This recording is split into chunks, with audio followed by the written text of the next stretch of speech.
राम राम हरियाणा, मैं हूं आपके साथ लक्ष्मी। बुलेटिन की शुरुआत करेंगे, रुक कर लेते खबरों की। धर्मनगरी कुरुक्षेत्र को 15 अगस्त से पहले दहलाने की कोशिश को एसटीएफ की टीम ने नाकाम कर दिया है। सूत्रों के अनुसार एसटीएफ ने देसी बम बरामद कर उसे डिफ्यूज कर दिया है, जिस पर टाइमर भी लगा हुआ था। कुरुक्षेत्र के शाहबाद उपमंडल के जीटी रोड पर मिर्ची ढाबे के पास एक संदिग्ध की निशानदेही पर देसी बम को बरामद किया गया। संदिग्ध का नाम शमशेर सिंह बताया जा रहा है, जो पंजाब के तरनतारन का निवासी बताया जाता है। कुरुक्षेत्र को दहलाने की कोशिश नाकाम की गई। एसटीएफ ने बरामद किया बम, संदिग्ध को गिरफ्तार भी कर लिया गया है। शमशेर सिंह नाम के संदिग्ध को गिरफ्तार कर लिया गया है। 15 अगस्त पर धर्मनगरी कुरुक्षेत्र को दहलाने की साजिश रची गई थी, जिसके बाद एसटीएफ की टीम ने निशानदेही पर देसी बम बरामद किया है।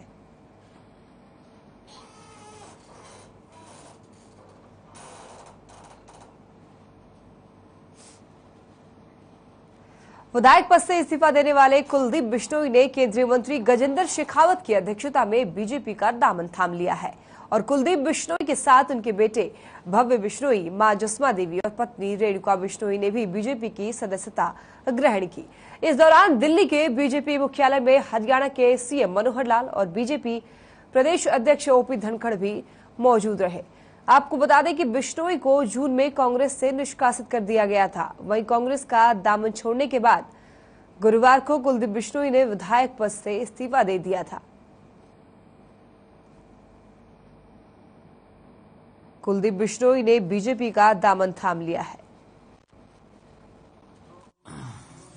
आज ये हर्ष का विषय है कि भारतीय जनता पार्टी का हमारा जो परिवार है, इसमें और बढ़ोतरी हुई है और आज हमारे हरियाणा के नेता श्री कुलदीप बिश्नोई, जो पूर्व में जैसा हमको जानकारी है कि 2 बार ये सांसद भी रहे हैं और 4 बार विधायक भी हुए हैं। अभी कल तक ये विधायक थे, लेकिन कल इन्होंने कांग्रेस पार्टी के विधायक पद से अपना त्यागपत्र दिया है और आज जो है इन्होंने भारतीय जनता पार्टी ज्वाइन की है। मैं हरियाणा भारतीय जनता पार्टी में इनके आगमन पर स्वागत करता हूं। कुलदीप बिश्नोई जी का, रेणुका बिश्नोई जी का भारतीय जनता पार्टी में स्वागत करता हूं। कुलदीप बिश्नोई जी के बारे में जैसे मुख्यमंत्री जी ने कहा कि वो पूरे बिश्नोई समाज के, जहां राजस्थान, गुजरात, हरियाणा के एक प्रमुख नेता हैं, उसके साथ साथ पैन हरियाणा आपकी एक अपनी पहचान है, आपके कार्यकर्ता हैं, आपके समर्थक हैं और इस नाते से जो है पार्टी को एक मजबूती इनके आने से मिलेगी। मैं अभी थोड़ी देर पहले दोड़ाराम जी, इनके भाई हैं, उनको हंस रहा था कि कुणबा इकट्ठा हो गया। के चरणों में नमन करते हुए मैं सबसे पहले धन्यवाद करना चाहूंगा आदरणीय नरेंद्र मोदी जी का, अमित शाह जी का, जेपी नड्डा जी का, माननीय मनोहर लाल खट्टर जी का, गजेंद्र सिंह शेखावत जी का, अरुण जी का, धनखड़ साहब, ओम प्रकाश धनखड़ जी का, कि जिन्होंने एक साधारण से कार्यकर्ता को पूर्ण विश्वास दिलाकर एक सम्मानपूर्वक आज विधिवत रूप से मुझे भी, रेणुका को भी, आप सबको जो शामिल करने की घोषणा की, इसके लिए पुनः मैं आप सबका आभार व्यक्त करता हूं। हरियाणा की राजनीति में एक बड़ी उठापटक देखने को मिली है। कांग्रेस के विधायक कुलदीप बिश्नोई ने विधायक पद से इस्तीफा देकर अब बीजेपी का दामन थाम लिया है, जिसको लेकर हरियाणा के गृह मंत्री अनिल विज ने कुलदीप बिश्नोई का बीजेपी में स्वागत किया। इस दौरान गृह मंत्री अनिल विज ने कहा है कि कुलदीप बिश्नोई कांग्रेस जैसी गंदी पार्टी छोड़कर आए हैं, उनका बीजेपी में स्वागत है। गंदी पार्टी को छोड़ दिया, स्वागत है कुलदीप बिश्नोई जी का। उन्होंने कांग्रेस जैसी गंदी पार्टी को छोड़ दिया और भारतीय जनता पार्टी में आ गया।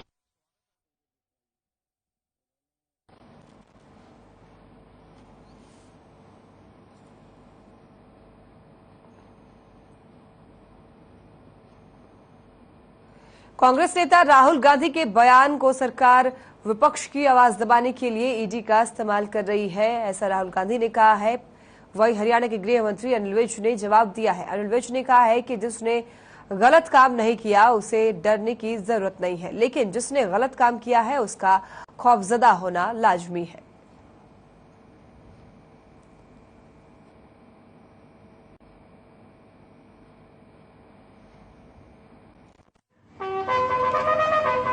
जिसने गलत काम नहीं किया है उसको किसी से भी डरने की जरूरत नहीं है। और मोदी राज में जो गलत काम करते हैं उनका खौफ ज्यादा होना तो लाजमी।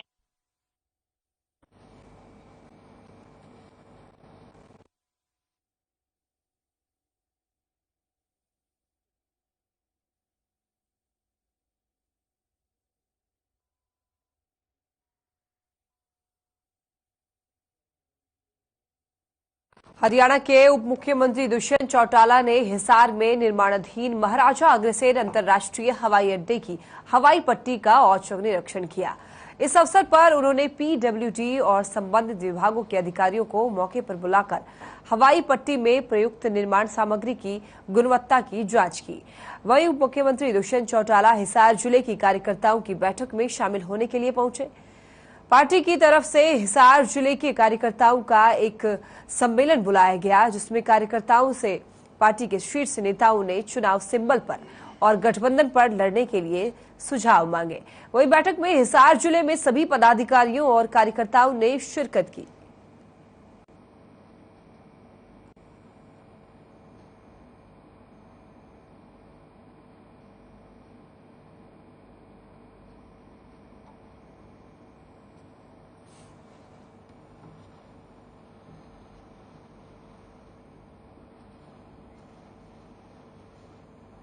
प्रदेश के कैबिनेट मंत्री देवेंद्र बबली ने चंडीगढ़ में पंचायत चुनाव और कुलदीप बिश्नोई के बीजेपी में शामिल होने को लेकर बयान दिया है। देवेंद्र बबली ने कहा है कि पंचायत चुनाव की सभी तैयारियां लगभग पूरी हो चुकी हैं। नोटिफिकेशन के बाद इलेक्शन की डेट सितंबर में डिक्लेयर हो जाएगी। वह मीटिंग के बाद इलेक्शन कमीशन डेट का ऐलान करेगा।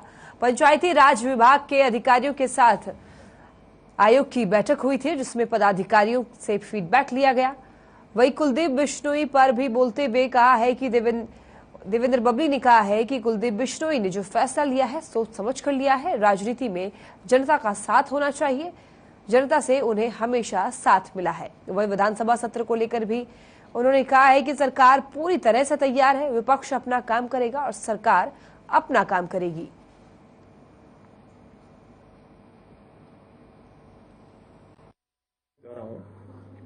काफ़ी समय से पेंडिंग रहती है, वैसे लगभग तैयारियां पूरी हो चुकी हैं और जल्दी नोटिफिकेशन के बाद, और मैंने पहले भी बोल चुका हूं कि सितंबर माह में एक्सपेक्टेड है कि चुनाव हो जाएंगे। अभी इलेक्शन कमीशन औपचारिकताएं नोटिफिकेशन के बाद पूरी करके और डेट डिक्लेयर करेगा।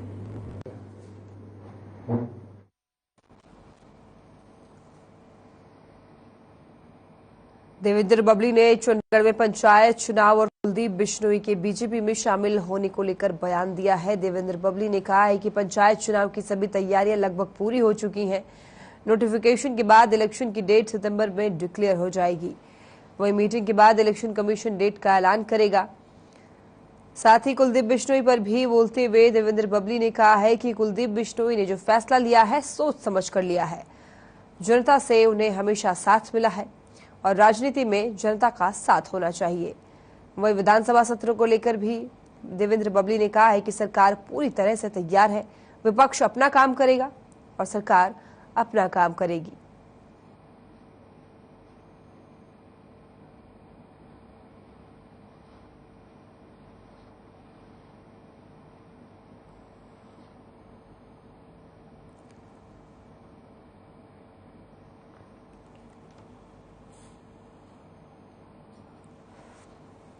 मुख्य सचिव संजीव कौशल की अध्यक्षता में ई भूमि पोर्टल के तहत विभिन्न परियोजनाओं के लिए जमीन खरीद हेतु सचिवों की समिति की बैठक का आयोजन किया गया, जिसमें आदमपुर बाईपास के निर्माण हेतु 3.5 एकड़ भूमि की खरीद को मंजूरी प्रदान की गई है। इसके अलावा 3 प्रोजेक्ट्स को high power land purchase committee को भेजने की सिफारिश की गई। वहीं मुख्य सचिव ने वीडियो कॉन्फ्रेंसिंग के माध्यम से जुड़े संबंधित जिला उपायुक्तों को निर्देश देते हुए कहा कि अन्य परियोजनाओं के लिए आगामी बैठक से पूर्व भू मालिकों से उनकी सहमति से भूमि खरीदने के संबंध में बातचीत की जाए। वहीं बैठक में बताया गया कि जिला हिसार में आदमपुर दरौली सड़क से आदमपुर भादरा सड़क तक बाईपास का निर्माण किया जाएगा और भूमि खरीद की प्रक्रिया को जल्द से जल्द पूरा कर कार्य आरंभ कर दिया जाएगा। मुख्य सचिव ने संबंधित जिला उपायुक्तों को परियोजनाओं के जल्द क्रियान्वयन के लिए भूमालिकों से बैठक कर आगामी प्रक्रिया को जल्द से जल्द पूरा करने के निर्देश दिए।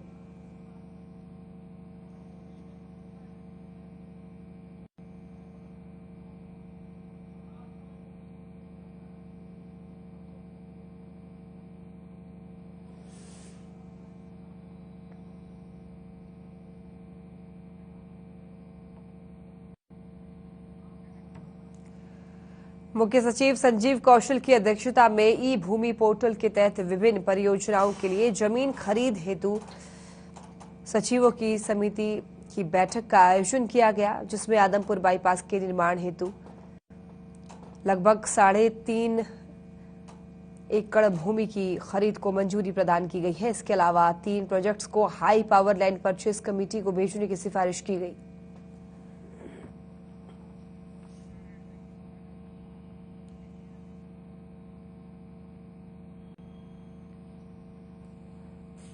मुख्य सचिव संजीव कौशल ने गुरुवार को चंडीगढ़ में पीएम गति शक्ति राष्ट्रीय मास्टर प्लान के कार्यान्वयन की निगरानी के लिए गठित सचिवों के अधिकार प्राप्त समूह की बैठक की अध्यक्षता की। उन्होंने पीएम गति शक्ति मिशन के तहत शहरी स्थानीय निकाय, परिवहन विभाग, HSIIDC, बिजली विभाग आदि को सड़कें, जल और sewerage line, high tension transmission line, bus terminal और बस क्यू शेल्टर इत्यादि की डाटा लेयर 1 महीने के अंदर अंदर अपडेट करने के निर्देश दिए। इसके अलावा जन स्वास्थ्य अभियांत्रिकी विभाग को समुचित भूमिगत पाइपलाइन की डाटा लेयर 3 महीने के भीतर अपडेट करने के निर्देश दिए। वहीं उन्होंने कहा है कि प्रधानमंत्री गति शक्ति के तहत केंद्र सरकार की ओर से हरियाणा के लिए लगभग 900 करोड़ रुपए स्वीकृत है, इसलिए अधिकारी वर्ष 2022 और 23 के लिए प्रस्तावित परियोजनाओं को जल्द से जल्द केंद्र सरकार के लिए अनुमोदन के लिए भेजें।